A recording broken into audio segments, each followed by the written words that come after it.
Hi, good morning, everyone, and thank you for joining us today. This is the Manhattan Family and Provider Information Committee meeting, which is co-hosted with the Manhattan Family Support Services Advisory Committee.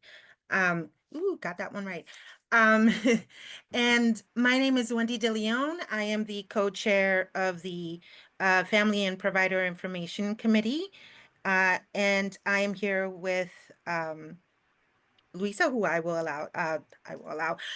ask to please introduce herself. Good morning, everyone. Hi. Yes, I am Louisa UC Roche. I am co-chair of the FPIC committee with Wendy, and I am a regional director at Care Design New York, one of the three CCOs supporting New York City. Thank you. And I always forget to say I am with ADAPT Community Network, the director of the Housing Assistance Services Committee. I don't know what is it with a mental block with that. Uh, but as I mentioned, we're also joined by the Manhattan Family Support Services Advisory Committee. So I will ask the co-chairs for that committee to please introduce themselves.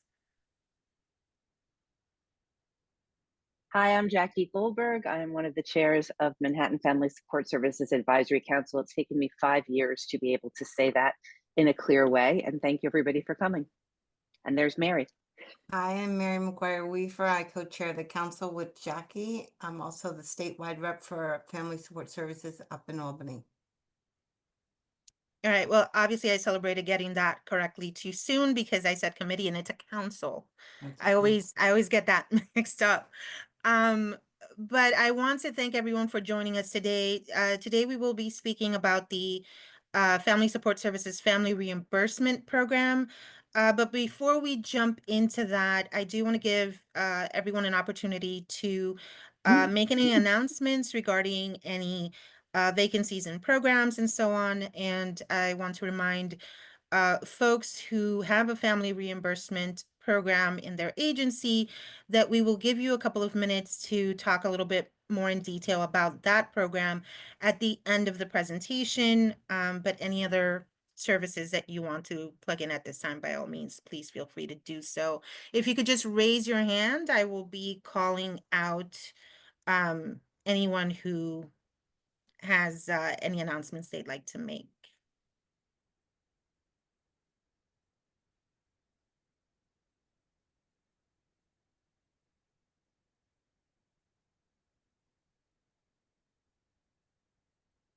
All right, I see Joanna Santana. Good morning, everybody. Joanna Santana at Synergia, Director of Family Support Services. We do have openings for case management, non-Medicaid case management, helping families with OPWDD eligibility process. We have openings for educational advocacy at Manhattan, as well as our evaluation program at Manhattan. We will be speaking about family reimbursement at the end of the presentation, and we also have openings for housing program. So I'm going to put my information in the chat. Feel free to reach out to me. Thank you, Joanna. And I believe I saw Diane's hand up, or now you have it down. Do you still? Yeah, I didn't know if it was doing the announcements or they're just, I can just put in a chat in regards to the conference that we're having on May 15th. Oh, no, you can make the announcement and add it to the chat as well. Okay. All right. The Bronx DD Council and the committee, we're having our 37th annual conference at Maestro's on May 15th from 8:30 to 3 p.m. Okay, and all are welcome. Unfortunately, all the if you wanted to sign up, everything is closed right now because we do have everything full capacity as far as vendors and parents. So you know, I just wanted to let you know for those of you who are coming that are on this panel already. Well, thank you so much for letting us know and congratulations. Thank you. Thank you. Thank you. And I see Pat has her hands up. Yes, hi. Good morning, everyone. Pat Liu, Family Support Coordinator from GHO. Yes, under our Family Support Service, later on we'll talk about family reimbursement. However, I would like to share with our case management service. That's for family who are new to the system or who is seeking OPWD eligibility. We can assist with the information referral and also other language to other community service. Eventually, we help them to select the CCO that they would like to join. And then we have a capacity, the staff speaking in Korean or Chinese. And also we have an opening with our day hub, site-based day hub, and also day hub without war and job training program. And I will put my contact information on the chat. Thank you. Thank you. You're welcome. Anybody else? I don't think I'm seeing any other raised hands. So I'll just jump in actually for ADAPT Community Network. Just want to let everyone know ADAPT Community Network offers family support services, including housing advocacy, family reimbursement, and home modification programs. We also have clinical services, day hub, community hub, supported employment, overnight respite, just to name a few of the services. If you'd like more information on our programs, please feel free to visit our website, adaptcommunitynetwork.org. You can follow us through social media at Adapt We Change, and I will be putting more contact information on the chat in just a moment. I also wanted to mention our housing advocacy program is hosting a webinar on May 6th. That'll be on supported decision-making, guardianship, and housing. So how are all of those things connected?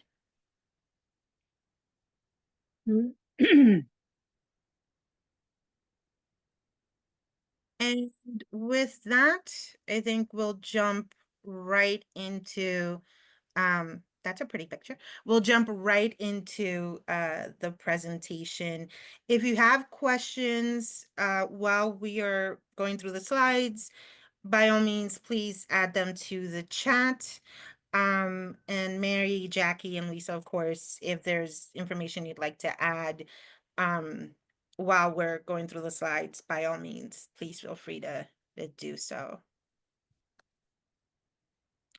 So as I mentioned today, we will be talking about the Family Reimbursement Program.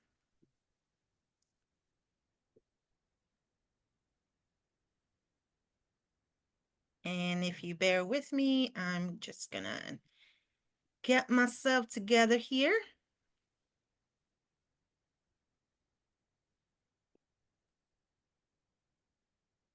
All right.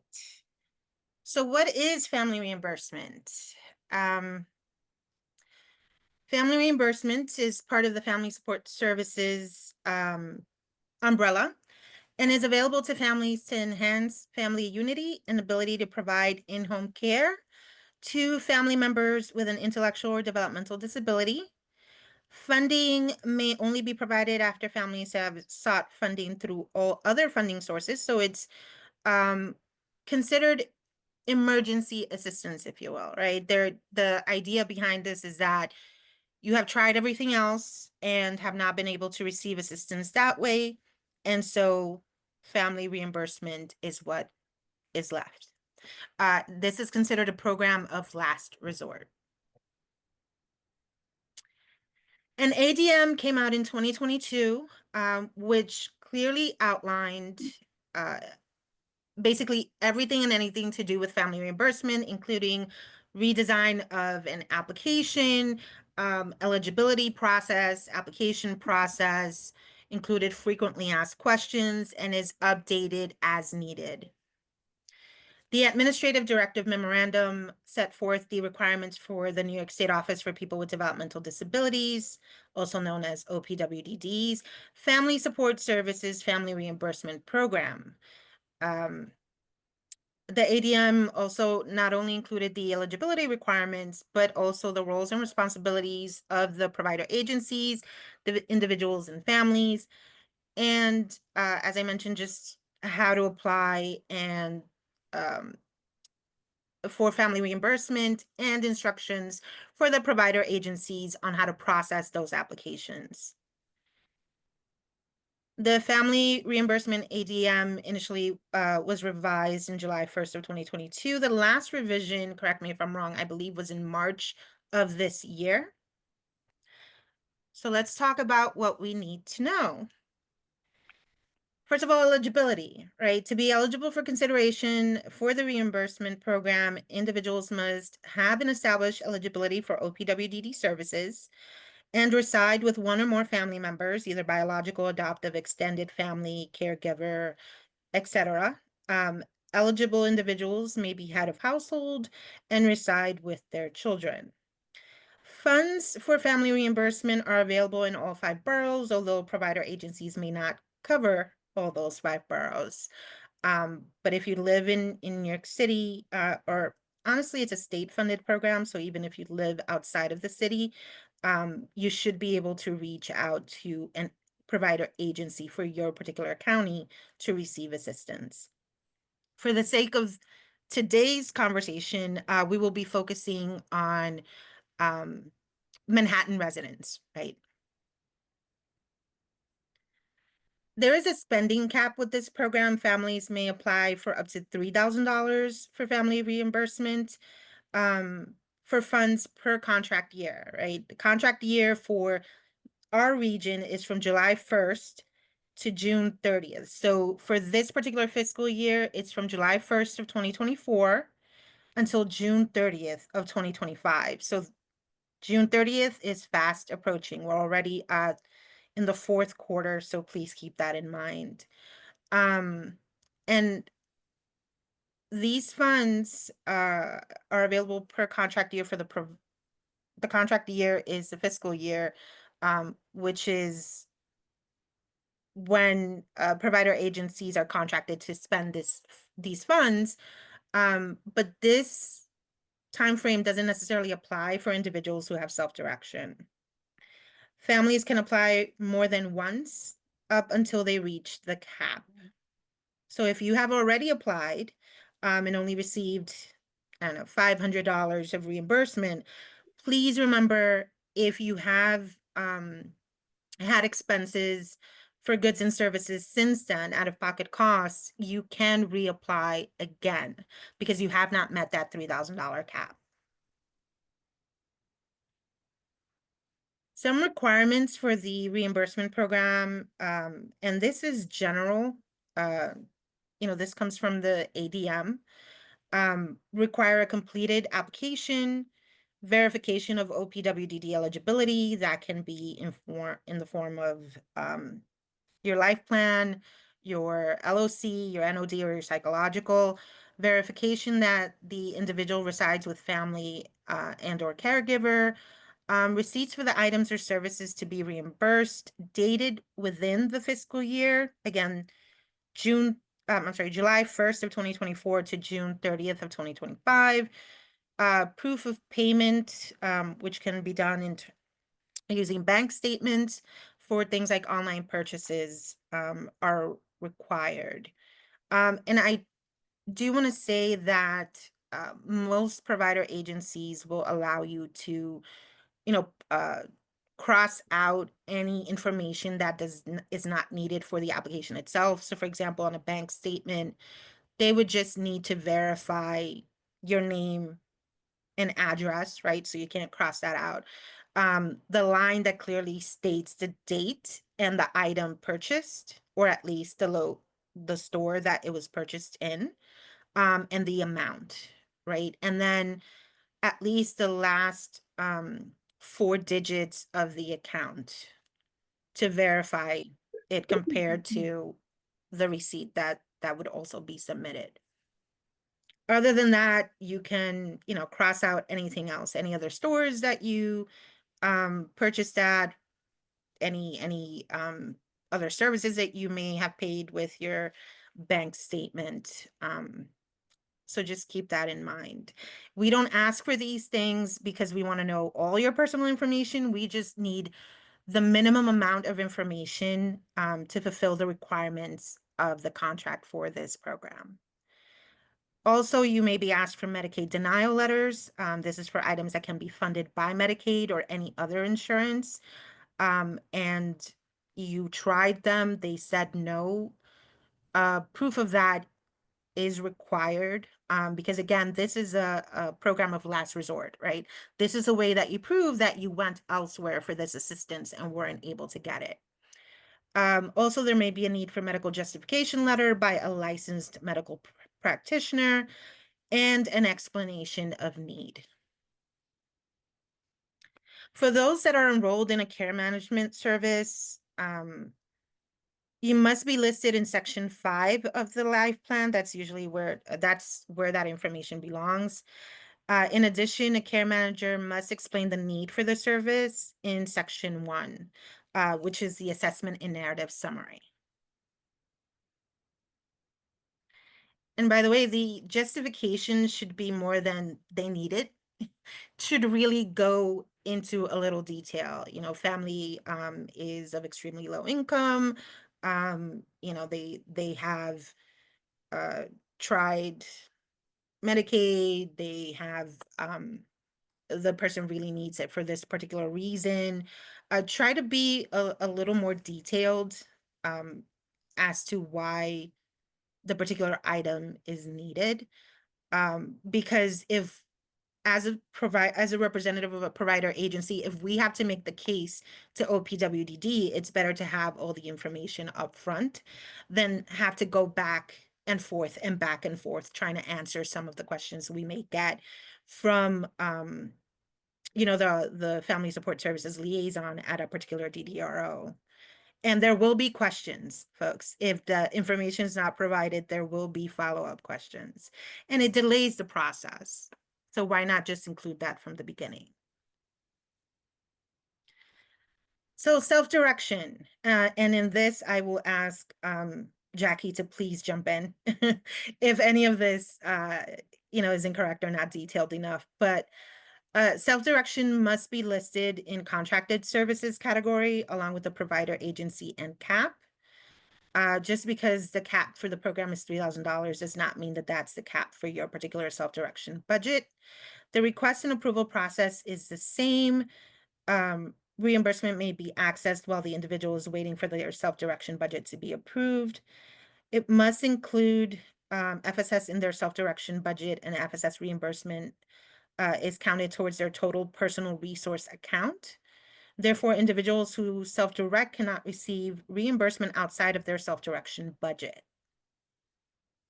Individuals who self-direct their services can be reimbursed via individual directed goods and services. Other than personal services or FSS, individuals must seek to be reimbursed via IDGS first. If the goods or services cannot be funded under IDGS, the individual must then explore other funding mechanisms, such as OTPS and family reimbursed respite, prior to requesting FSS reimbursement. So for those that have self-direction, this hopefully made sense. For those of you that don't, I'm pretty sure it's like speaking a different language. But there is a process when you have self-direction. There's a couple of extra steps, but the takeaway is you can apply for family reimbursement, right? I know we have gotten many calls from people who last year didn't have and by last year, I mean last fiscal year, right? The 2023-2024 fiscal year didn't have self-direction. This fiscal year they do, and are confused about the process on whether they could apply or not. The short answer of that is yes, you can.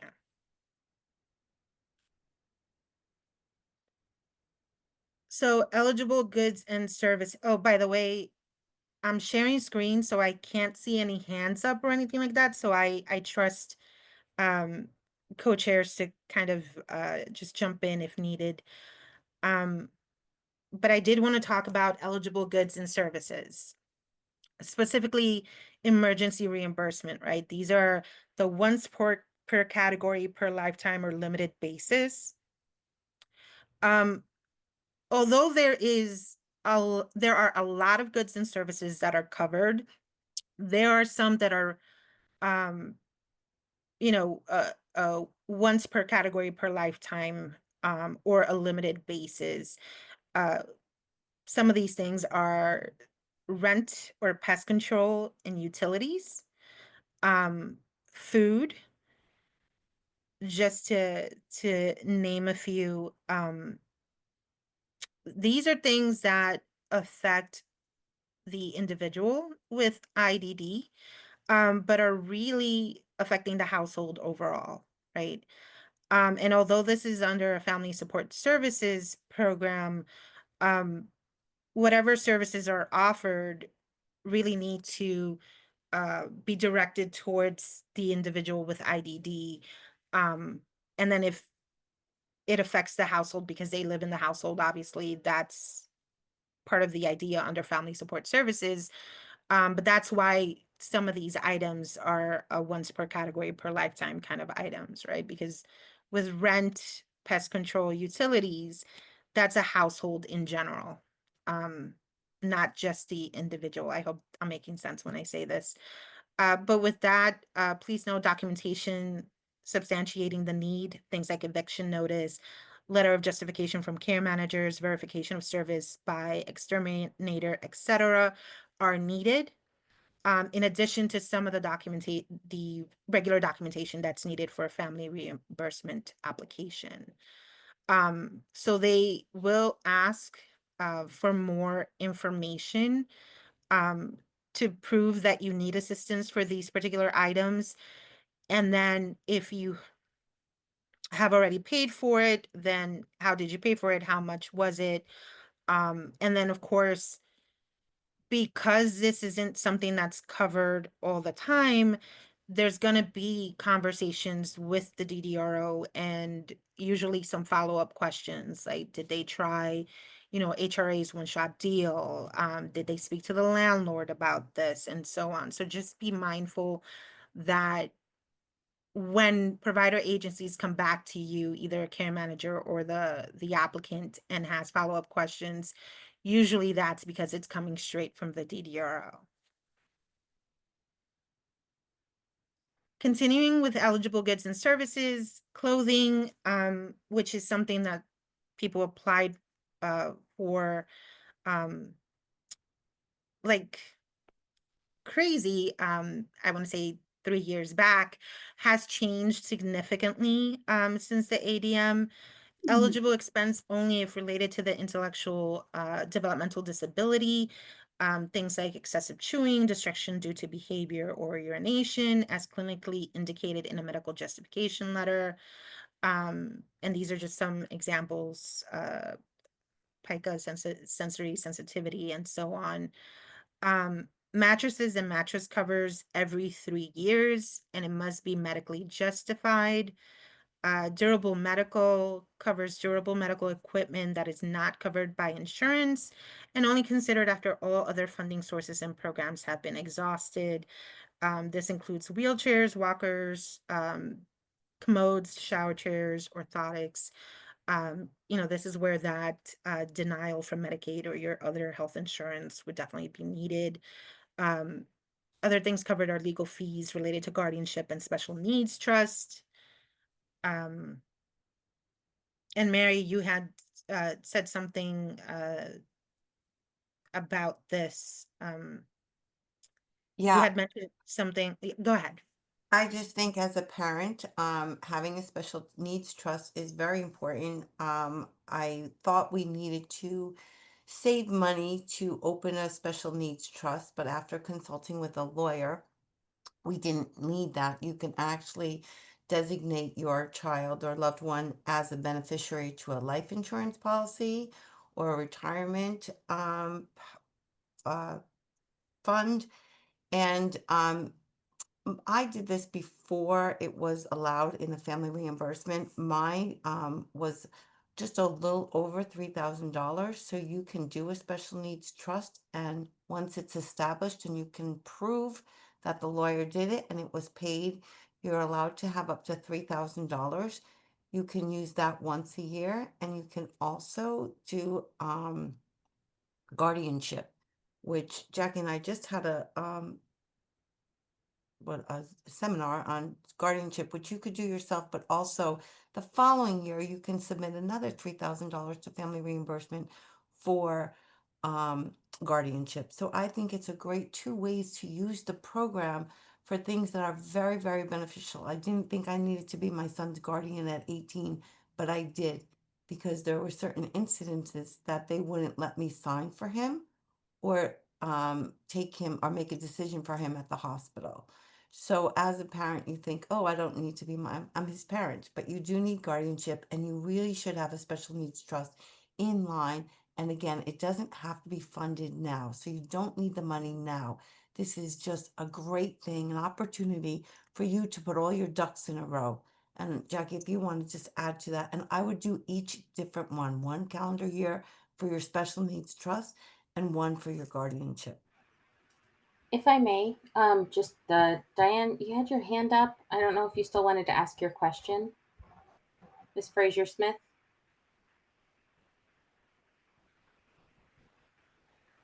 You're muted. Sorry, you had your hand up for a while. I was trying to find the right spot when you might be able to ask your question. Diane, you're muted. We can't hear you, honey. Still can't hear you. Let's see here. Hold on. Mute. Okay. There You hear me now? Yes. Yes. Now? Okay. My question is, how with the durable medical, I do have a parent.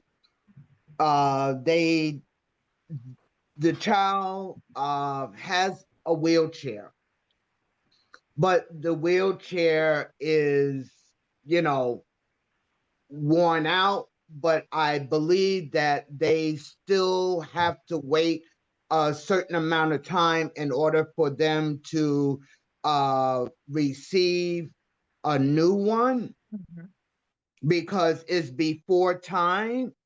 But what she did was she went and bought a wheelchair because apparently the other wheelchair is no longer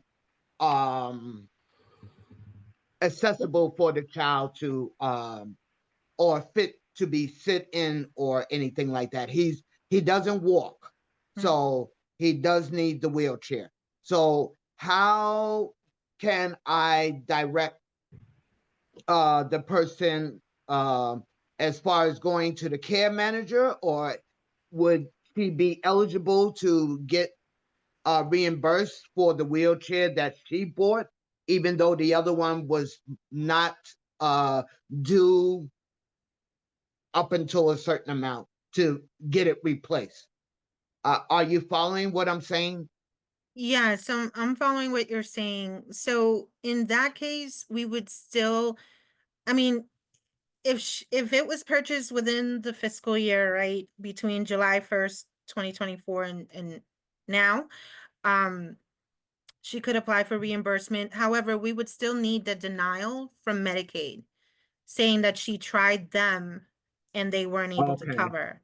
And usually we would want that dated before the purchase of the wheelchair, because it speaks to that time frame. However, if the letter states, that they won't be eligible to get a new one until a particular date, right? Because they just got one, I don't know, maybe a year ago or whatever it is. Yeah, then I believe she just purchased it. Yeah. Yeah, She just purchased it this I believe last month or this month. Yeah. I believe that would be sufficient. I did see Janet Davis on this, and I'm sorry to call you out, Janet. But I did see Janet Davis earlier in the meeting. I don't know if you'd like to add on to that, Janet. I would, Wendy, thank you.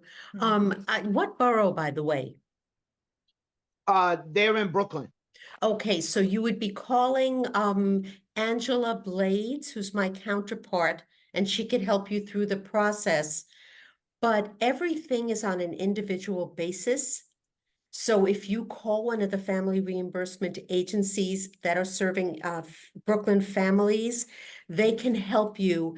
And with the right documentation, it's possible, but it's not a definite yes.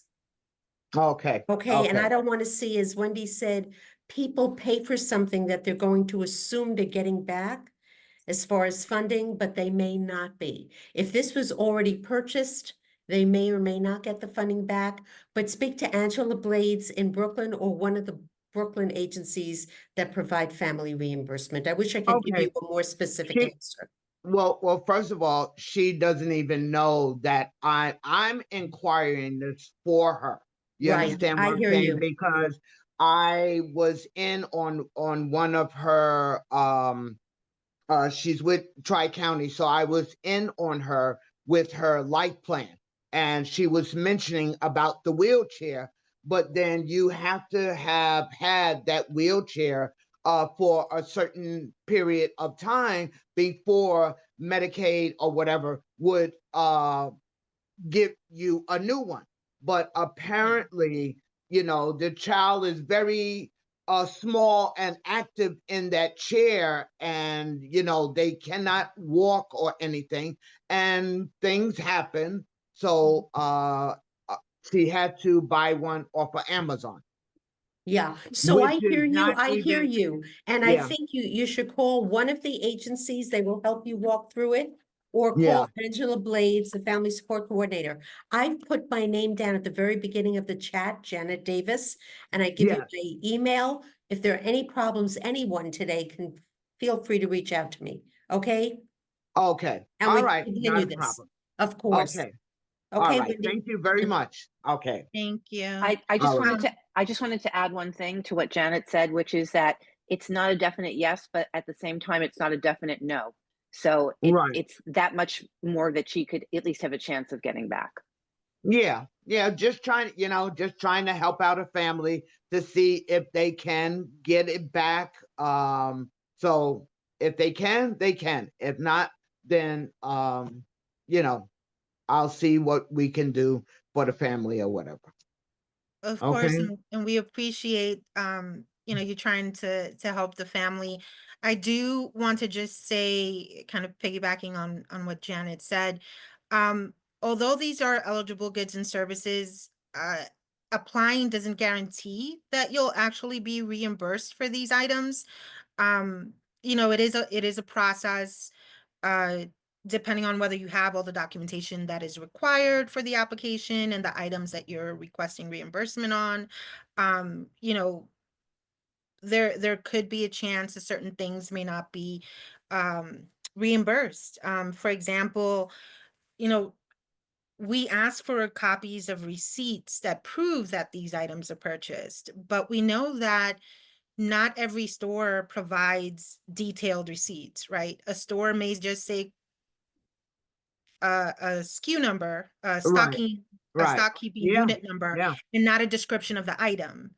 So then how is the provider agency supposed to know that that's, a shirt that you bought for your child that wears a small, instead of, the parent, because it's not on the description, right? And so that may require some follow-up. So please do keep that in mind.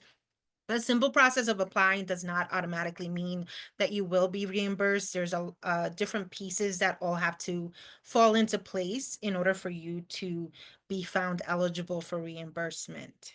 And we'll talk Well, about thank you. that process a Yeah. little more in just a moment. Thank you, Wendy. I am with ADAPT, and I am on the Family Reimbursement Committee. So thank you. Sweet.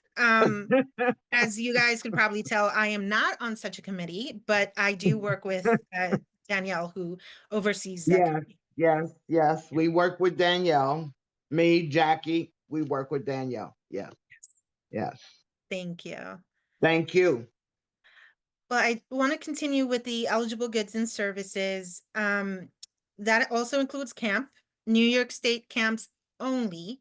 It request requires camp operating permit issued by the New York State Department of Health and or local Department of Health pursuant to well, you see all the lovely codes there. Overnight camp is limited to 14 days, excludes all HCBS waiver camps. Right, so if the HCBS waiver covers the camp costs, then you cannot apply for assistance for family reimbursement, right? If it's not within New York State, again, cannot apply, or I should say will not be reimbursed. And there must be an operating permit. Recreation programs and therapeutic classes, things like horseback riding, swimming, art and dance, and movement, music, karate. These are all things that could be covered under family reimbursement. There is a need to prove that your child is enrolled in these classes and that they have attended these classes. So there may be a request for a breakdown of the schedule and proof from the organizer of the classes that your child has attended on the particular dates, because again, we function within certain time frame, right? July 1st of 2024 up until June 30th of 2025. So if the class was on June 25th of 2024, it's not going to be covered under this particular contract year. Electronic devices, and this requires medical justification letter, clinical justification for electronic devices such as laptop, tablet, GPS. The clinical justification must specify how the device will be used, applications or programs used, and for what purpose. Augmentative and alternative communication devices are included under this as well. Individuals are limited to reimbursement of no more than one electronic device every 3 years, and this is per the ADM folks. And I also wanted to, or I should say, we wanted to include a list of all the agencies that have a current family support services contract, which includes family reimbursement, Adapt Community Network, AHRC, CFS, CRSC, Esperanza, GHO, NICED, QSAC, OHEalth, Synergia, and YAI. I will say that the amount of funding available at this point from these different agencies, I can't really speak to, other than the DAP Community Network, which I can say has, at this point, unfortunately or fortunately for you, plenty of funding still available. All of these agencies provide funding to Manhattan residents. They may also provide funding to other boroughs. You'd have to contact them directly to inquire. And I know we have representatives from a couple of these agencies who will be speaking on that in just a minute or so. But I did want everyone to take a look at this. We will also include this in the email, including the recording of the presentation and a copy of the presentation as well, so that you have the contact information for the people at these particular agencies.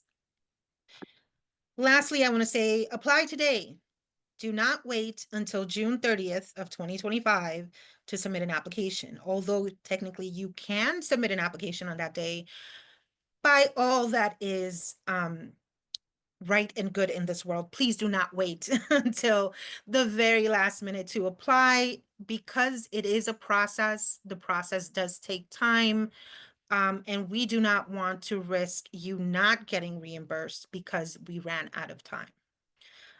If all you have right now is $200 worth and you thought, well, I can hold off until I get at least $1,000, no reason to hold off. Submit for those $200. At least you can say you've tried for some of the funding.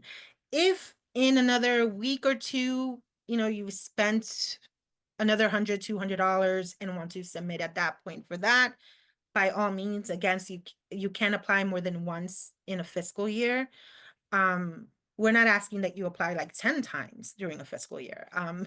That does become a lot of paperwork, but you can apply 1 or 2 times. I think I've even heard up to 3, but if you could keep it to 2, that'd be great. But again, do not wait until the last minute. If you have things that you feel could be reimbursed today, then by all means, please submit your application. Wendy, can I just add one thing? I Yes, just wanted to ma'am. say that where it requires a clinical justification letter, you can use the same letter for a year's period. So if you're submitting for $200 for one thing for clothing, and then you have another 175 for clothing, you can use the same justification letter. Also, somebody in the chat asked if you need a doctor's note for summer camp. Correct me if I'm wrong, Janet, but I do not believe you need it. You need it in the life plan.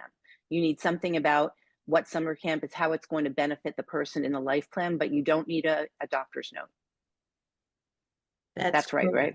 Okay. Yeah. Wendy, I wanted to add a couple of things. Can Yes. are you towards the end, or should I wait for you to Yes, finish? I'm towards the end. We were going to give it to the representatives of the different provider agencies. So by all means, Janet. Okay. First of all, it was a great presentation. Thank you so much, Wendy. I just want to, we had talked about a $3,000 cap for an individual. So if someone has children, 2 children in a home, that would be $3,000 for each individual child. However, it is not an entitlement. Some parents seem to feel, and it is confusing, that they're entitled to receive up to $3,000. Every family will receive something different. So that's something to be aware of. The second thing is, when you request something, we need justification related to the developmental disability. So it can't just be that my daughter likes to look nice at school, therefore we need new clothing. It's got to be related to, due to behavioral issues, my daughter chews or bites on her clothes, rips them, and therefore we're replacing them often. Someone is incontinent and they're soiling their clothes and they're washing them all the time. It needs to be replaced more often. Some things need a medical justification, which would be from a doctor, possibly a clinical justification, which would be from like a therapist, speech therapist, an OT, occupational therapist, a physical therapist, possibly a psychologist at school. But we need justifications for everything that you're requesting. Some of them are medical and therapeutic justifications, and some are just recreation, and you just need to say why you want it as a parent or a caseworker. Doesn't need to be clinical, but it can't just be that someone enjoys going to camp. It has to be related to the disability. My child doesn't have a chance to socialize, and due to the autism, we want to have them at camp where they have a chance to be with other people and enjoy recreational activities. So there does have to be a reason.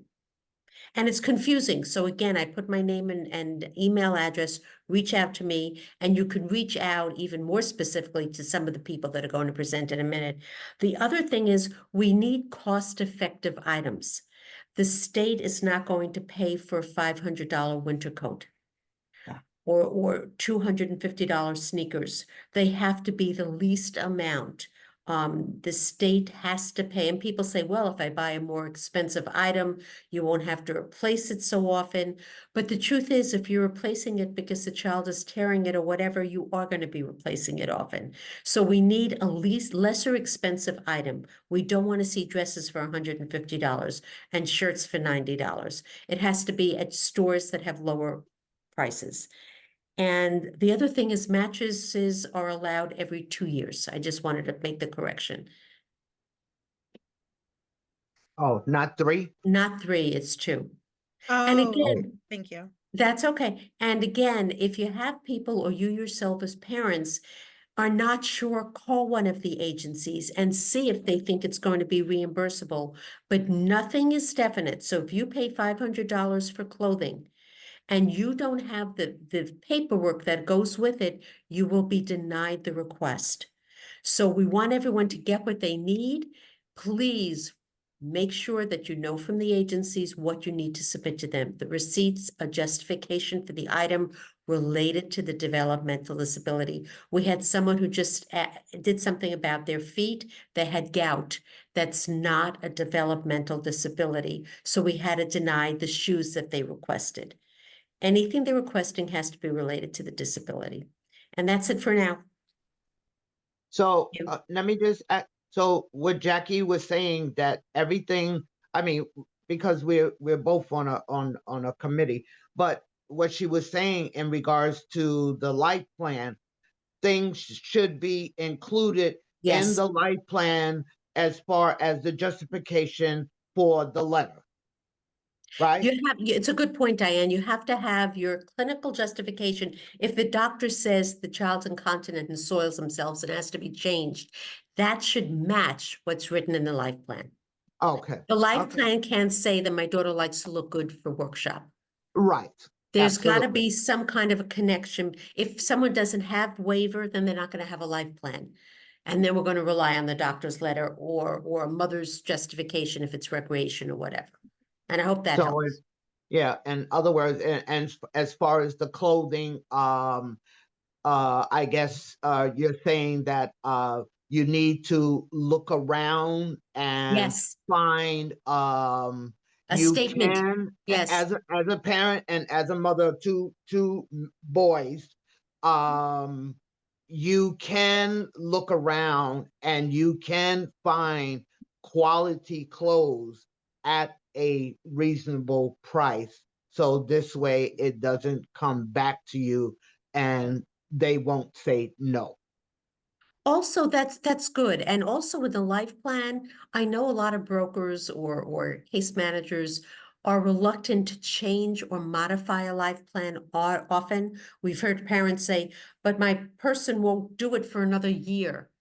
They can do it and they should be Yes, doing they it. can. So if there's a problem and you need reimbursement for a really important item and it's not in the life plan, speak to someone about that because it should be in the life plan and they can amend it. Okay? Okay, Thank you. gotcha. Okay, thank you.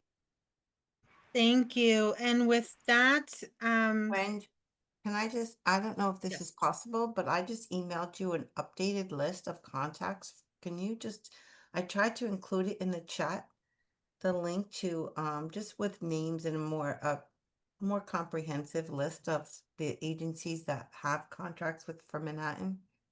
The Yeah, 11 that's gonna take me a minute because Adapt found that it had suspicious links. So it's now going to ask Oh, me to okay, verify everything and so we will send an updated list yeah. on, out to all those who attended of contact Yes. information on all the 11 agencies that have family reimbursement money, and contracts. So, I just wanted to put that out there. I was doing it while you were presenting. Yeah, Mary, and sorry about that. It's just Adapt No and worries.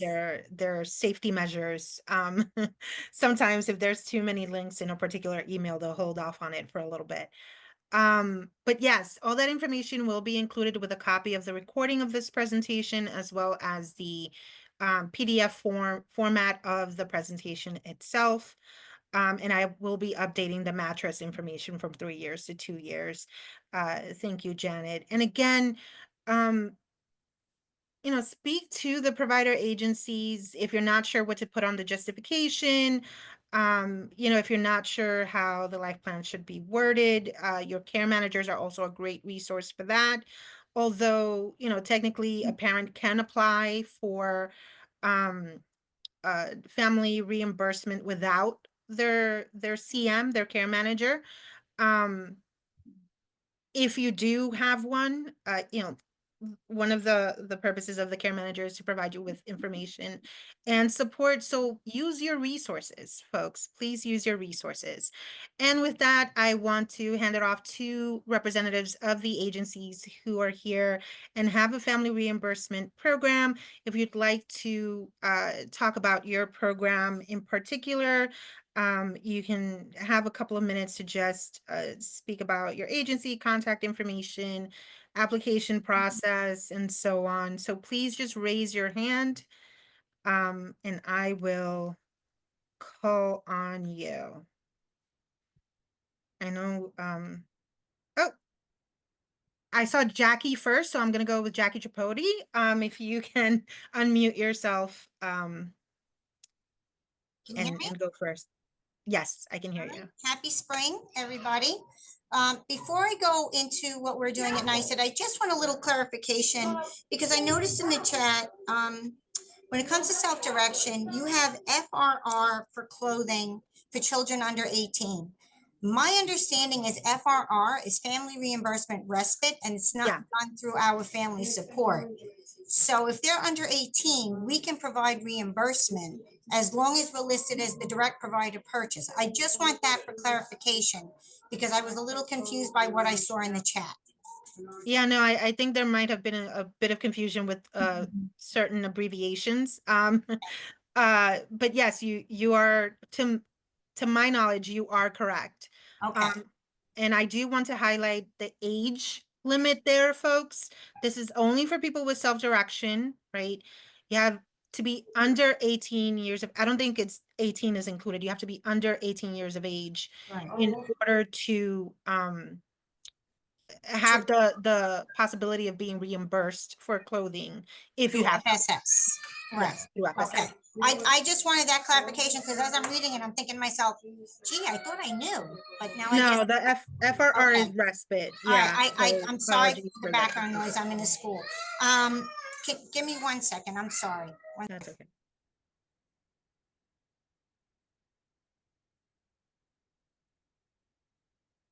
I do see other hands up and I will get to you in just a moment. I'm so sorry.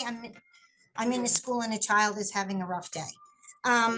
So the other thing I want to touch base on, New York State Institute on Disability, we do have a contract in Manhattan. We also serve the other 4 boroughs for reimbursement for goods and services. One of the things I'd like to just make sure that I share is if you need respite services, you can be reimbursed for respite services if you complete a respite verification form and provide the appropriate documentation. You need to not have an enrollment in a waiver service, or if you are enrolled in a waiver service and it's an emergency, like there was a death in the family and there's somebody that you needed to cover, you just need to provide the documentation. But respite services is something, especially for those children who are under the age of 8, who have provisional eligibility, are not yet enrolled in waiver services. So that's something that we can also do reimbursement for. Sensory items is something else. And I know that you guys will probably share that allowable, non-allowable list that changes as frequently as I change the color of my hair. This week I'm kind of a blonde, gray, I don't know. But this is something that we need to make sure that families are aware that it is an ongoing list that is updated frequently enough. My contact information I did put in the chat. I will gladly put it in the chat again. But if you have any questions, you can reach out to me at NYSID. Provisional eligibility, if your child is 7 going on 8, please make sure you get those evaluations in so that you can get it determined for full eligibility. If you're in the process of going from provisional to full eligibility, that may delay your reimbursement request. So just so that families are aware that these are also some of the hurdles that they need. So if there's anything else, please give me a call, and thank you for the opportunity. Thank you so much, Jackie. And again, Jackie's with NYSID, which is one of the agencies still has funding for Manhattan. Jackie, actually, if you could just tell us what other boroughs. We serve all 5 boroughs for reimbursement, Manhattan, Brooklyn, Bronx, Queens, and Staten Island. And we have plenty of funds. As does, I'm sure, many other agencies. Families are just getting on board with what they need to do, and we're happy to help. Thank you. And although this is a committee providing information to Manhattan residents, I would like or ask that the agency provider representatives do mention whatever other boroughs or counties they may cover, because we do have care managers on this in this meeting who work not only with families in Manhattan, but may work with families in other boroughs, and why not plug that in, right? And with that, I see the next hand that was up is Pearl. So Pearl, if you'd like to unmute yourself and Hi, thank you so much. So I'm Pearl Rubin. I'm with OHEL Children's Home and Family Services. We have a family reimbursement program in Manhattan, as well as in Brooklyn and in Queens. We still have funding left, mainly in Manhattan. We do have some limited funding in Brooklyn and Queens as well. I'll provide my contact information. If anyone has any questions, we're more than happy to help families guide them through the process of filling out an application and submitting it. Thank you. Thank you so much, Pearl. Next hand up that I see is Joanna. Hi, if I can just share very quickly, just for the slide, it wouldn't be too much. But I think that you make me co-host, right? Yes. Oh, I sent a request. In the meantime, thank you so much for. Go ahead and try again. All right, super. There you go. So thank you so much for having us presenting. One thing that I need to say is that because this program is pretty much across all service agency providers, everything that Wendy has shared applies to all of us. I would say in almost 100%. We're following the ADM from OPWDD. It is great that we can all be here providing our information to the families. It's a great community to serve. And we are all here as a community saying we can help you with your need of reimbursement. We're Synergia. We have been around since 1977. And we're looking to just enhance the well-being of individuals diagnosed with intellectual and developmental disabilities. We offer an array of programs for the care coordinators in the call. You can always call us and inquire about any of these programs. And we do serve the 5 boroughs. Specifically for family support services, just highlighting the family reimbursement, I provided my information in the chat for the other family support services programs we have. I'll share it again. For this one, as Wendy said, we do provide good funds for goods and services that are not available through other existing public assistance or resources. Must have OPWDD eligibility, must reside at home with family because it's a family support service. And it has to be included in self-direction if the person is enrolled in self-direction. In my experience, any conversation before submitting an application is always helpful. A lot of families will clarify their doubts through that conversation and will make sure they have everything they need to start up the process. So please feel free to reach out to me, to Jane Santana at synergiany.org. I'll be happy to clarify any doubt and guide you through the process so when you submit your application, it's as completed as possible. Thank you so much.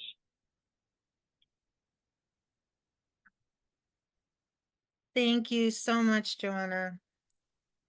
And I see Anna has her hand up. Anna? Yes. Hi, my name is Anna Rivera. I'm representing YAI. Like other agencies, we do offer family reimbursement to families for goods and services that are not funded by Medicaid or other insurance or other programs. Reimbursement for emergency respite camp for families is also available. The list of eligible items on our services are directed by OPWDD. We do also serve 3 boroughs, which is Brooklyn, Manhattan, and Queens. Currently, we do have funding. Actually, we do have a lot of funding, and we would appreciate families if they could submit a request for family reimbursement. Thank you.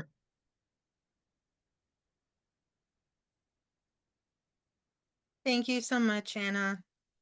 And I see Pat has her hand up. Pat? Yes, hi. GHO, I am representing GHO Family Support Coordinator. Yes, GHO still have funding for Manhattan families. Like other agency, other family reimbursement providers, we're doing the same thing under the same guideline. And thank you for the detailed presentation and all the good questions from the families and the care managers. So I think the only thing we can contribute extra is that if your families or yourself or under the care manager, your family, they need additional language assistance such as Korean or Chinese, we can help. As Janet mentioned, this is all the application is individualized and the process can be sometimes challenging, but it's very straightforward. So please reach out and contact us. My phone number is 718-307-6563. Thank you. Thank you, Pat. I also raised my hand as a representative of ADAPT Community Network because ADAPT Community Network also has funding available for our family reimbursement program, not only in Manhattan, but the other 4 boroughs as well. The application is available through the OPWDD website, or you can go to adaptcommunitynetwork.org. Under supports and services, you go to family reimbursement, and the application is available to you there as well. Or you can contact Danielle Raymond, who is the Family Support Services Coordinator overseeing this program for us, at 917-648-0446, or you can email her at draymond, and that's Raymond, draymond at adaptcommunitynetwork.org. She asked me to say, please don't hesitate to call. Please don't hesitate to email. Time is of the essence. And as Janet has pointed out, and all our other colleagues will be more than happy to do, we are here to answer your questions and assist you through the process. You know, just think about this. Yes, you may have been able to afford the cost of that particular goods and services, but that means that you were out of a certain amount of money, right? And if you get reimbursed for that, then you can use those funds towards, I don't know, your bills, other costly needs, right? So even though you think to yourself, well, I was able to afford it at that moment, remember the fact that you could be reimbursed means more money into your pocket that you can then use towards other needs. So, please don't let the fact that you've already paid for something mean that you won't apply for this program. The other thing I want to say is if we don't use it, we lose it, right? If the funding is not exhausted and this is continuous, we may be at risk of losing funding for these services. And this particular program is an amazing program. What other program can you think of that will reimburse you for your out-of-pocket costs? Nothing that comes to mind, right? So just keep that in mind. And Anna, I see that you have your hand up. So I think it was for you to give your information. Yes, I did. I put it in the chat, but I have a question. I need a clarification on the receipt. I think you mentioned that if the receipt, the receipt, if it has the credit or the debit card, right, number on it, they should also still provide a bank statement or a credit card statement showing the numbers, the last 4 numbers of the that coincide with what's on the receipt. I'm not sure if I'm making any sense. Yes. So Anna. I also need the bank statement if they purchase the items with a credit card or a debit card, even though that information is shown on the receipt. Yes. So it's a checkoff situation for that, right? Or just to compare, to make sure that actually yes, that was their credit card that was used. Yeah, Okay, because no you problem. could be using, someone else's credit Because card. something, And so if because you're using sometimes someone else's credit card, you're not the one being, the cost wasn't to you, it was to someone else. So why would you be asking for reimbursement if the cost wasn't to you? So, that's why all these little pieces of information need to match. Because sometimes on the receipt also it will show the parent name, and then it will have the credit card, the last 4 digits of the credit card number. In that instance, do I still need to ask for a bank statement to compare to make sure that is correct? Because yeah, I mean, sometimes we ask for these things to go to do like a checks situation, right? A checks and balances situation. If you're presenting us with a receipt that says you paid with a credit card, right? Correct. The receipt won't have the person's name on it, right? It'll Sometimes just it have does. the credit card When it comes, number. yeah, sometimes it Yeah. does with the clothing receipt. Sometimes it will show the name of the parent, you know, would be on the Online. on Yeah. We want to make sure that the person asking for the reimbursement is the person doing the spending, right? That's right. why these documents are being requested, because Okay. we want to make sure that the person asking for the reimbursement is a person doing the spending, right? Because if you got a receipt from, you know, another parent because you were like, oh, you know, there's this program, they'll give you the money. Don't worry. All you have to do is present a receipt. No, ma'am. There needs to be proof along the way that the person doing the spending is indeed the parent requesting, or the relative requesting the reimbursement. You know, I wasn't we're aware of talking that. about state funding I here. was They do not play with verifying how uh-huh. these funds are being used and who's Well, getting the reimbursement. The I worst thought thing, once the credit card information showed already on the receipt, then there was no need for us to ask for a bank statement or you know, credit card statement to compare, to verify that that was enough, because once it's on the receipt itself, that was, you know, that was enough. I wasn't aware that you also had to ask for a bank statement to verify that you know. that is my understanding, but then again, and I want to point out, I don't oversee this program for ADAPT. Right. So Janet, if you want to clarify on that, Clarify, please. Please clarify for please me, do Janet. so, because that, I know that there's requests for different things depending on how it's all worked out. Yeah, Right. for sure. Anna, you can call me Anna directly and we can talk specifically, but I think Wendy's bringing up a good point. Reimbursement is for the family. If you have Correct. a cousin or someone, a friend who wants to buy all the clothing for the child and then wants to be reimbursed, that's not reimbursable. It's for Yes, the immediate I family. yes, I just I want to make sure understand. everybody understood that. Call me I under directly and we can talk about it, Anna. Okay, no problem. Okay? Sure. Sure. But yeah, to point out, any information that is requested is to verify that, one, the item that was requested is indeed the item that was purchased and the item that is needed, right? Because the life plan and the medical justification shows that this is the item that was needed, but it doesn't show that that's the item that's purchased. So that's where receipts and copies of, you know, either credit card or bank statements kind of come into play. I want to point out, if you paid cash for this, then all you need is Different. a receipt. Correct. You don't need anything Correct. else because you paid Correct. cash. Um, Okay. but the other thing is, we want to make sure that the person requesting the funds, and this happens a lot, let's say with divorced parents, right? Where you have one parent that may have purchased items, but they're that's requesting the reimbursement, but they're submitting documentation that shows the name of the other parent. So even though you're sharing responsibility and maybe the funding would end up with parent one, it came out of the pocket of parent two, and therefore parent two can apply for reimbursement because they're the ones that made the had the expenses, not parent one.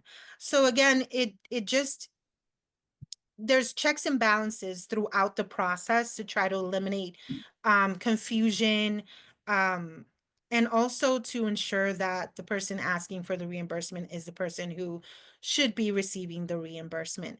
I see that this conversation brought up a couple of hands. So Jackie, I saw you first, so by all means. So I also just want to bring up a point, when you see a payment was made, just, you know, this is something that I've come across, is if they've paid with a gift card, that's not Well, reimbursable Correct. because it's a gift card. No, for families to understand that, because this is one of the things that I've had some issues with some families when they've submitted the application and it showed, you know, they got the Amazon gift card and the Amazon gift card paid. That's not something out of their pocket. It's a gift card. So that's something that I've gotten some pushback about, and, you know, just so that we're all on the same page, that this is something that we're doing at NYSED to say, well, it was a gift card, and if you got it for, kid got it as a gift card, or you got the credit, you didn't lay out the money, it's not something that you can be reimbursed for. So I just want to bring that point up because I don't know if that helps anybody or if anybody else came up across any of that. Thank you, Jackie. Thank you. And Diane, I see you have your hand up. Yeah, that was one of my questions as well, with if somebody had a gift card. Now, if someone purchases something with their card on Amazon, they get, now they still would have to show proof, in regards to that purchase. This is the family member of the individual. So they are purchasing, let's say, clothing or maybe a mattress or whatever on Amazon or some site or whatever. So and they use their card. Is that, If it's a gift card, Diane, it's not. no. I'm not talking about a gift card. I'm talking about, say, like I'm using my bank card, or if I'm using a credit No, card, that's fine. it's in my name. You understand what I'm saying? Is that acceptable? Do a parent or do a family still have to show proof My that it's understanding them? is yes, because your Amazon printout will not say that this credit card belongs to the person requesting reimbursement. It'll just have the last 4 digits of the card. Right. So Right. that's where the bank statement or credit card statement comes into play, because that's the piece that says the credit card with these last 4 digits belongs to this person who lives at Mm-hmm. this address. And look, Mm-hmm. they did purchase from Amazon for $360 on Right. April 1st, 2025, which coincides with the Amazon receipt that was given that shows that there was a purchase for 300 and I'm sorry, I just forgot the amount that I said, but for the amount that I said for April 1st of 2025. So all these pieces are linking together, right? And Okay. that's why these items are requested. So Because that means that, I can give you any Amazon receipt and claim that the items on this receipt are for this particular person and that I was the one that purchased it. But at that point, it's not clear. It's not 100% clear that that is the case. So well, I that's know why that the state is very, on point. They're strict, and that's, you know, certain people you just don't mess with. Okay. And when it comes to the state and anything federal or whatever, you just don't do it. You do things correctly. So that's why I'm asking the question, like if someone uses their card, because maybe they don't want to go to the bank and take the cash out to pay for it. They just prefer to, a lot of people do a lot of things online. So this way the families have to know that if you do these things online, these are the items that I need to verify that this is you that are purchasing the items for your individual. And thank you so much for asking the question and allowing us to clarify. And I hope that this explains a little better to parents why certain documentation is requested. We ask for the documentation that is necessary, not because we want it. Trust me, nobody wants extra paperwork. We ask for the things that are needed to be able to make the best argument on your behalf to OPWDD as to why you should be reimbursed for these items, right?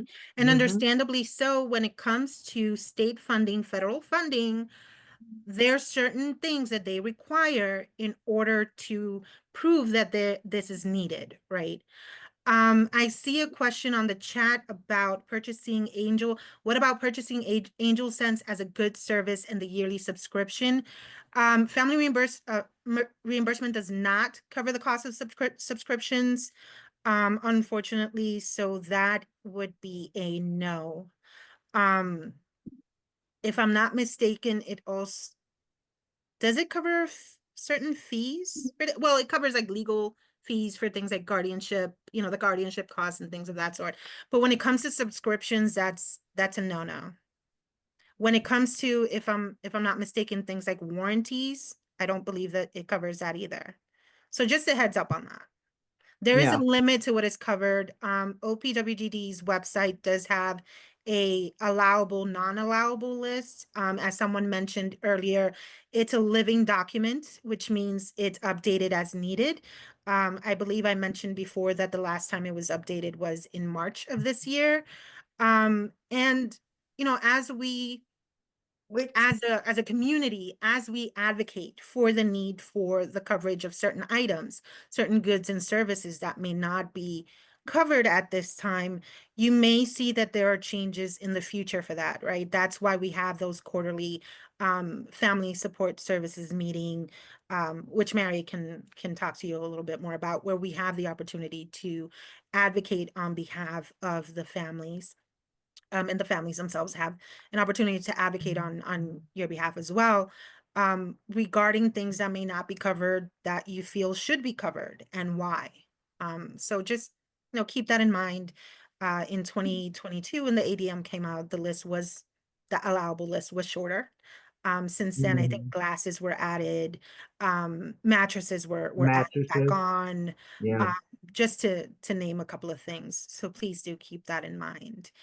Um, I just want to Wendy, give anyone who has any last questions or any other information that they feel they want to share an opportunity to do so. So please raise your hand so we can call on you, so you can do so. Mary, I do see your hand up, so please go ahead. thanks, Wendy. So I was busy updating our list to send out today, so I might have missed this. The most recent change to the ADM was on the CDPAP allowance of those families. Did you mention that change? No, I did not. So Okay, please go ahead and do so. so actually you could CDPAP, people who receive CDPAP were not parents or Jackie, Janet, do you want to explain that more than me? Or do you want me to? This Well, You Jackie? you can, Which Mary. You're Jackie? pretty good. okay, And I'll add if I have. so families who received CDPAP were considered no longer eligible to get reimbursement for goods and services and respite and stuff. And again, this is one instance where the families got together, they showed concern about why not. We challenged, I don't know if challenge is the right word, but we brought it up to the OPWD office in Albany and met with them, and we had like we showed why we thought it should be, the statewide committee, and they made it on the allowable list for goods and services. So that's the latest change to the ADM. And what Wendy was saying prior is, when you approach Albany with ideas, they are very, very willing to listen. We have to make our case of why we think this is important to Mhm. families, but they are there to listen. And for on a personal note, I made it a general thing about skiing, for example, where my son, as a sport, didn't do karate, didn't do basketball as an activity, but he skied with our family. And there was a program that taught him how to ski. So one of the amendments to the ADM was skiing. One family talked about the noise canceling headphones. We brought Mm. that up to Albany. They put that on the allowable list. So what I'm asking families, Jackie and I, as representatives of Manhattan, and all the boroughs will agree with this, is please Mhm. tell us as family members what you think needs to be on that allowable list and why. Make a case so we can turn around and make that case to Albany for you on behalf of being a parent. That's the purpose of our council, is to be a voice of families. And these agencies are more than willing to help families also. So, I mean, this is a win-win situation, but the only way we can do that is if we work together and communicate. I don't know what your thinking is as something that needs to be reimbursed, because it might not be part of my son's life, you know. Um, but I think it's very, very important to hear from families so this allowable list can expand, you know, or look at the non-allowable and make it just a, you know, viable case of why we should move it, which is in case the mattresses, you know. And I'll mention that my son got a mattress through family reimbursement because of his seizure activity. We got him a bigger bed for that reason. Again, you know what, unless the doctor told me that he should have a bigger bed, would I ever thought to put that in, you know? So that's an acceptable justification for a larger mattress, is if they have seizure activity. And I think a lot of people, at least on the autistic spectrum, do develop that, you know? So my 5 cents for inflation. Thank you, Mary. And Janet, I see you have your hand up. Yeah, I just want to add to what Mary said. If a parent really isn't sure whether something's reimbursable or not, it's on the list, it's not on the list, it's confusing, get to your agency and ask them. The agency will eventually get to me or my counterparts in the other boroughs. And if we're confused, we will send it up to Albany for a final decision. So if you have something that you really are unsure about, it's possible you can be reimbursed for it. I can't promise, but it's worth a try. So please make sure your agency knows it. They'll get to me, and if needs be, we'll go up to Albany. Thank you. And I do see some questions, and Jackie, I see your hand up, but I did see some notes and questions on the chat, and I'm reading through it. Lori Schwartz said she was still confused as to how to get Medicaid denial for the item. You basically get a prescription for the item from your doctor, submit the prescription to, you know, a pharmacy or a durable medical equipment supplier. And if the item is denied, Medicaid will inform you of this, and there will be a Medicaid denial letter for that particular item or prescription or whatever it may be. That is my understanding on that process. And that's the case for any health insurance, right? You have to submit a prescription and request the item for you to get a denial for it. Someone else was asking for suggestions for swimming class. Unfortunately, I don't have a particular place. All I can think of is New York City's Park and Recreations has an adaptive swimming program. So please go to their website and look up the scheduling for that. They may still have slots available for adaptive swimming. They also have general swimming classes. And actually, now that I'm speaking about this, like, I mean, a lot of agencies do. If I'm not mistaken, some of them may be under recreation on our Right, Family Support Services exactly. directory, which, by the way, is being updated as we speak. But in the meantime, you can look at the one from last year and reach out to agencies that are under recreation and specifically indicate swimming. And while I'm reading through some of the rest of this chat, Jackie, I see that your hand is back up, so please go ahead. I just wanted to let you, what I put in was the frequently asked questions that was updated the end of March, which references to what Mary was talking about with CDPAP and all of the things. And this is a really very helpful document for a lot of parents and families who, you know, they're just trying to figure it out. You go through that FAQ and it really can help you get some direction on what you can do, what you can't do, what you need, what you don't need.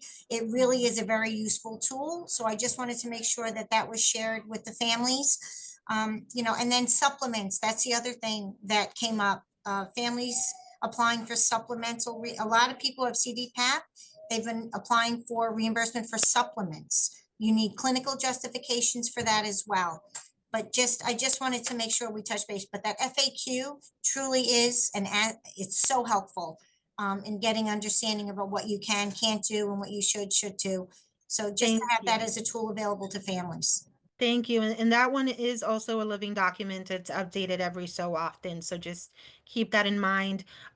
Just one thing about the chat, I see a couple of people with self-direction asking questions. Someone said, my son is under 18 and I have self-direction. Can I still apply for FSS for clothing reimbursement? Yes, as long as you're applying because the need for clothing is directly related to their IDD. You mentioned a while back you submitted for reimbursement and they rejected you. Just double check that it was under your self-direction budget that you were applying for family reimbursement for this. Also, again, be sure that the need for the clothing is directly related to their IDD diagnosis.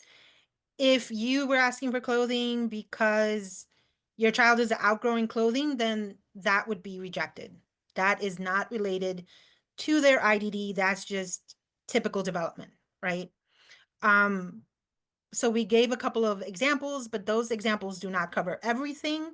So just keep that in mind. And then someone else asked, how do I update the self-direction budget? Is that through my care manager or my broker and FI? That's your broker and FI, right?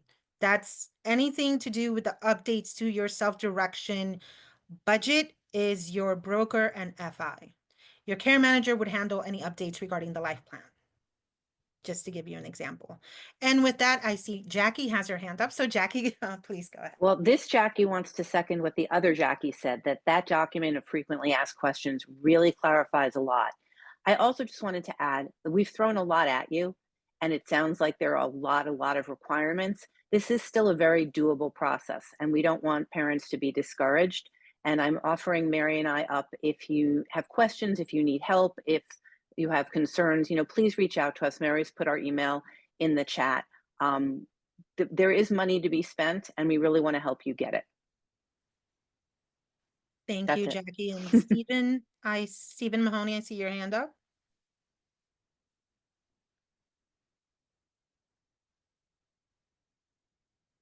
I'm out on the street. Do you say Steve Mahoney? Yes, you're as Stephen Mahoney, Yes, but Steve Mahoney too? Yes, I'm a parent. Just to share with the swimming match point in Brooklyn on Shell Road. They do have one-on-one private lessons. My son's going there about 2 years now, and we have been successful with the reimbursement. They will give itemized receipts. You can buy a packaged plan. So that's something I was very successful at. I know a couple of parents asked about.